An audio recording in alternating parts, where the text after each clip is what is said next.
तो दोस्तों जीवन स्मॉल फाइनेंस बैंक ने अपने क्वार्टर वन के नंबर को डिस्क्लोज कर दिया है। तो चलिए देखते हैं क्या है क्वार्टर वन के नंबर्स के अंदर। डाटा लाख्स में है, मैं आपको क्रोज में बता रहा हूँ।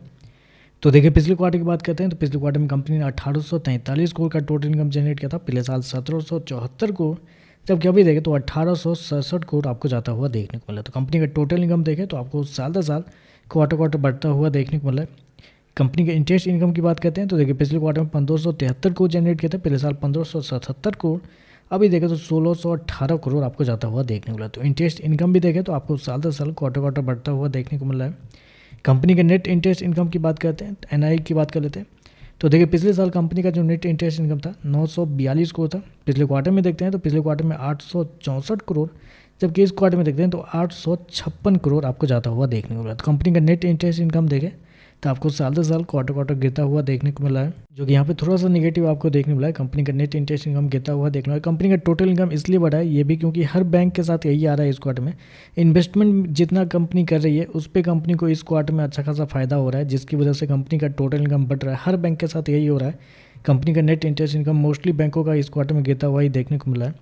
खर्चे की बात करते हैं तो देखिए पिछले क्वार्टर में कंपनी खर्चे 1483 करोड़ था। पिछले साल 1264 करोड़, जबकि अभी देखें तो 1507 करोड़ आपको जाता हुआ देखने को मिला है। तो खर्चे देखें तो खर्चे बहुत ही ज़्यादा आपको देखने को मिला है।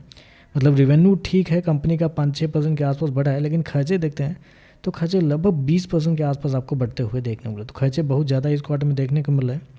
चलिए कंपनी का प्रोविजन क्या निकलता है पहले वो देखते हैं। तो देखिए पिछले क्वार्टर में 264 करोड़ कंपनी में प्रोविजन करवाए थे। पिछले साल 109 करोड़ के आसपास, जबकि अभी देखें तो कंपनी का प्रोविजन 224 करोड़ आपको जाता हुआ देखने को मिला है। तो कंपनी का प्रोविजन देखें तो साल दर साल डबल से भी ज़्यादा देखने को मिला है, जबकि क्वार्टरली बेस पे जाते हैं तो यहाँ पे थोड़ा सा कम होता हुआ देखने को मिल रहा है।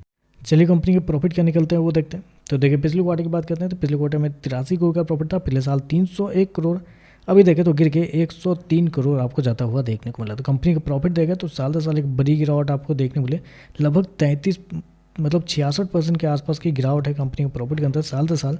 जबकि क्वार्टरली बेस पे जाते हैं तो क्वार्टरली बेस पे कंपनी का प्रॉफिट आपको बढ़ता हुआ देखने को मिला। 25% के आसपास की तेज़ी आपको देखने को मिली।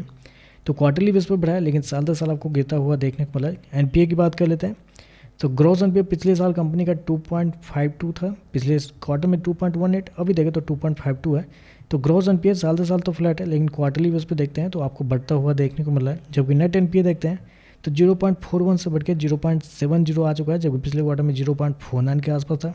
तो आप कह सकते हैं एक और क्वार्टर जिसमें कंपनी के एनपीए आपको थोड़े से इस क्वार्टर में बढ़ते हुए देखने को मिल रहा है। तो ओवरऑल देखें तो मेरे हिसाब से कुछ खास नंबर नहीं है, थोड़े से निगेटिव नंबर ही कहेंगे, क्योंकि कंपनी का नेट इंटरेस्ट इनकम गिरता हुआ देखने को मिला है। कंपनी के प्रॉफिट जो है वो आपको साल दर साल गिरते हुए देखने को मिला है। कंपनी के एनपीए आपको बढ़ते हुए देखने को मिला है। तो सारा कुछ तो निगेटिव ही देखने को मिला है, लेकिन शेयर ऑलरेडी बहुत ज़्यादा गिरा हुआ भी है। तो देखते हैं इस पर मार्केट का कैसा रिएक्शन आपको देखने को मिलता है। आज के लिए बस इतना है। वीडियो पसंद आए तो लाइक कीजिएगा, साथ में साथ चैनल को सब्सक्राइब जरूर कीजिएगा।